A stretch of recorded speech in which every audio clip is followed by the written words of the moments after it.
Olá, seja bem-vindo a mais uma aula de Química. Nessa aula nós vamos dar continuidade ao conteúdo de cinética química, falando um pouquinho sobre os fatores que alteram a velocidade das reações e a lei da velocidade das reações. Eu vou fechar o vídeo, nós vamos ficar somente com o áudio e os slides por enquanto, tá bem? Espero que você goste dessa aula. Para falar sobre os fatores, nós vamos ver inicialmente os seguintes fatores: estado físico dos reagentes, superfície de contato, temperatura, luz e eletricidade, concentração dos reagentes e presença de catalisador. Esses fatores influenciam na velocidade das reações. Vamos ver um por um. Falando primeiro sobre o estado físico dos reagentes, entre os estados sólido, líquido e gasoso. Quando uma substância ela passa do estado sólido para o estado líquido, do estado líquido para o estado gasoso, nós temos o aumento da mobilidade das moléculas e aí com isso nós temos o aumento da velocidade das reações. Superfície de contato é outro fator que influencia. Quanto maior a superfície de contato, maior é a velocidade das reações. Nós podemos observar isso em um antiácido, sorrisal, por exemplo, que ele reage mais rapidamente quando ele está no estado na forma de pó do que quando está na forma de comprimido, certo? A temperatura. Quanto maior a temperatura dos reagentes, maior é a rapidez das reações. Por exemplo, quando a gente utiliza a geladeira para guardar os alimentos, a gente está fazendo o quê? Diminuindo a temperatura para que a decomposição dos alimentos elas também sejam diminuídas, certo? A gente vê que quanto maior a temperatura, maior é a rapidez da reação, maior vai ser a decomposição dos alimentos. Nós temos uma regra chamada regra de Van Hoff, que foi determinada experimentalmente, que diz que um aumento de 10 graus Celsius faz com que a velocidade da reação ela dobre.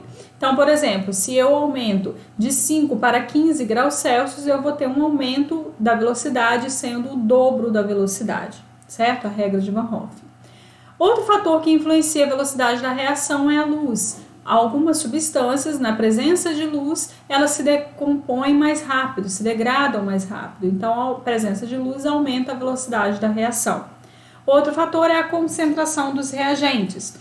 Quanto maior for a concentração dos reagentes, maior é o número de colisões efetivas e, portanto, maior é a rapidez da reação. Se nós tivermos aqui essa reação e aumentar a concentração dos reagentes A e B, nós vamos aumentar a velocidade da reação. Quando a gente sopra sobre um carvão que está em brasa, ele pega fogo mais rápido, porque a gente aumenta a quantidade de oxigênio. Outro fator que influencia a velocidade das reações é a pressão. Quanto maior a pressão dos reagentes, maior é a rapidez da reação. Isso para reagentes gasosos, certo? Se a gente diminui o volume de um recipiente com gás, vai ter um aumento da pressão e, consequentemente, um aumento da velocidade da reação. Outro fator que influencia é o catalisador.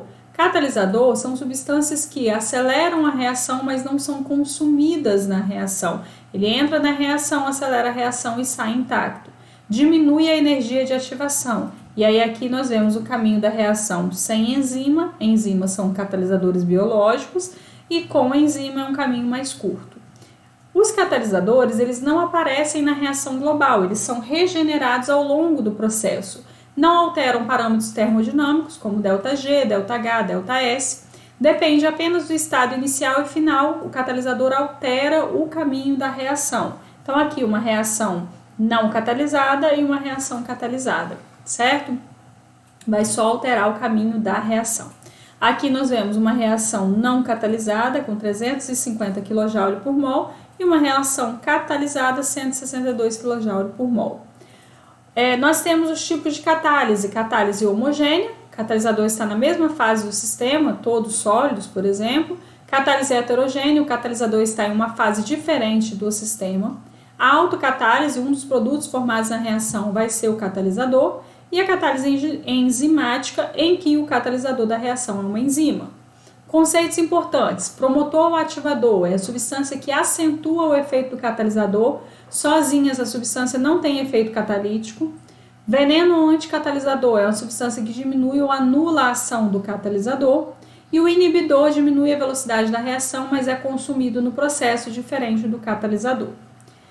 O O catalisador, ele acelera a reação, mas não aumenta o rendimento da reação, ou seja, ela vai produzir a mesma quantidade de produto, mais um período de tempo menor. O catalisador, ele não altera o ΔH da reação e ele vai acelerar tanto a reação direta quanto a reação inversa, porque diminui a energia de ativação. Então, aqui uma reação não catalisada e uma reação catalisada, ok? Vamos ver um exemplo. A deterioração dos alimentos ocorre por meio das reações químicas que formam substâncias impróprias ao consumo humano e que também alteram suas características organolépticas.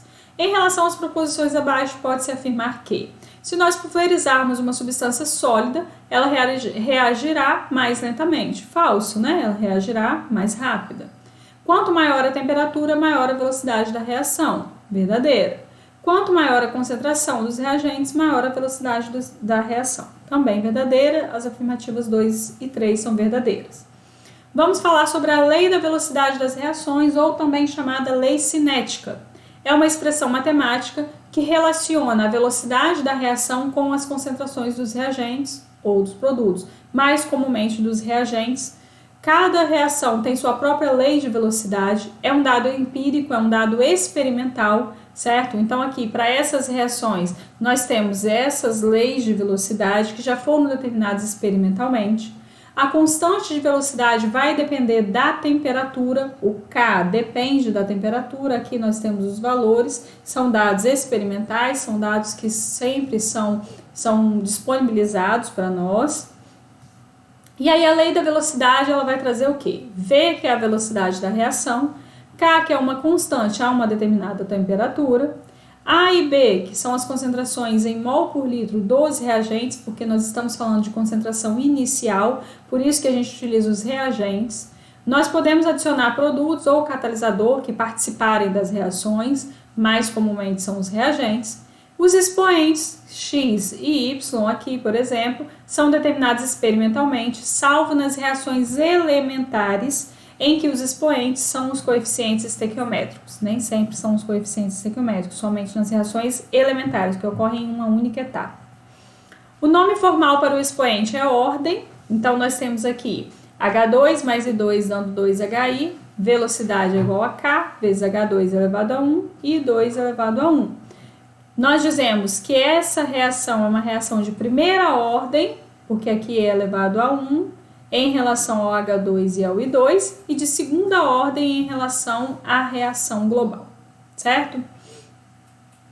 Vemos aqui um exemplo.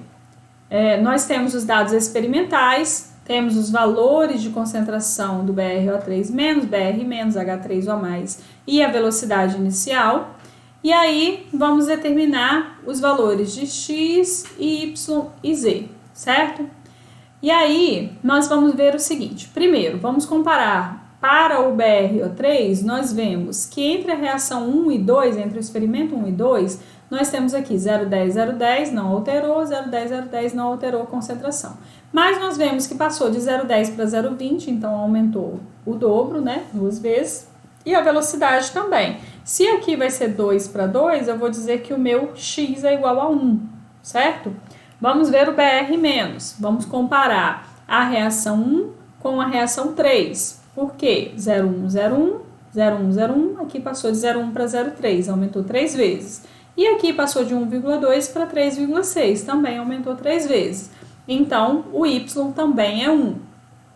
E vamos comparar agora para o H3O+, o experimento 2 com o experimento 4. Porque aqui nós temos 0,2, 0,2, 0,10, 0,10, 0,1, 0,2, que vai aumentar 2 vezes. E aqui vai aumentar 4 vezes. Então, 2 para 4 vai ser 2 elevado a 2, né? Então, Z vai ser igual a 2. E aí, a lei da velocidade vai ficar assim, né? BrO3 menos elevado a 1, BR menos elevado a 1, H3O+ elevado a 2. Quando é elevado a 1, a gente não precisa representar. Vejamos outro exemplo. A reação 2NO mais O2 dando 2NO2 ocorre quando a exaustão dos automóveis libera NO na atmosfera. Escreva a lei da velocidade de consumo de NO e determine o valor. Primeiro, velocidade, aí nós temos os dados experimentais, velocidade vai ser igual a K vezes NO elevado a X, que eu não sei quanto é, e vezes O2 elevado a y. Vamos determinar os valores de x e y. E aí, então, a gente vai ter, para o NO, vamos comparar o experimento 1 com o 2, porque aqui se mantém fixo. De 0012 para 0024 aumentou 2 vezes e aqui aumentou 4 vezes, então x é igual a 2. Vamos ver para o O2, vamos comparar o experimento 2 com o 3, 002 para 004 aumentou 2 vezes e aqui também aumentou 2 vezes, portanto y é igual a 1. E aí, então, nós vamos ter K vezes NO elevado a 2 e O2 elevado a 1. Coincidentemente, é o mesmo valor do coeficiente estequiométrico, mas nem sempre vai ser, certo? Agora, a gente vai substituir os valores. O valor da velocidade, vamos pegar aqui, ó, 0,102. Vamos pegar 0,012 elevado a 2 e 0,02 elevado a 1. 0,012 elevado a 2, 0,00144. Multiplicando esses dois valores, temos esse valor, e aí a gente passa para cá dividindo, vamos ter que o K é igual a 35.416,66, 3,5 vezes 10 elevado a 4. Vejamos agora o seguinte, reação elementar ocorre em uma única etapa. Então, nós temos aqui, ó, essa reação ocorre em uma única etapa, a lei da velocidade vai elevar os coeficientes iguais aos coeficientes estequiométricos, ok? Quando a reação ocorre em uma única etapa, ou seja, quando se trata de uma reação elementar, os expoentes x e y correspondem aos coeficientes estequiométricos da equação. Quando ela é uma reação não elementar, que ocorre em mais de uma etapa, a etapa lenta é o que determina a lei cinética. Então, aqui nesse caso, a que determina a lei cinética é essa etapa, que é a etapa lenta da reação, ok? E aí, vejamos aqui um exemplo. A investigação do mecanismo de reações tem contribuído na compreensão de muitos processos químicos desenvolvidos em laboratório de pesquisa. A reação genérica, AD, é uma reação não elementar e seu mecanismo está representado no gráfico a seguir. Analise o gráfico e assinale a alternativa correta. A etapa CD é a determinante da velocidade da reação. Sim, é a determinante porque é a etapa lenta, e a etapa lenta é a que determina a lei da velocidade da reação. Ok? Então, para essa aula era isso, tá? Nós encerramos aqui o conteúdo de cinética, tá? Conteúdo de cinética química, então, nós encerramos aqui. Um abraço, fica com Deus e até a próxima!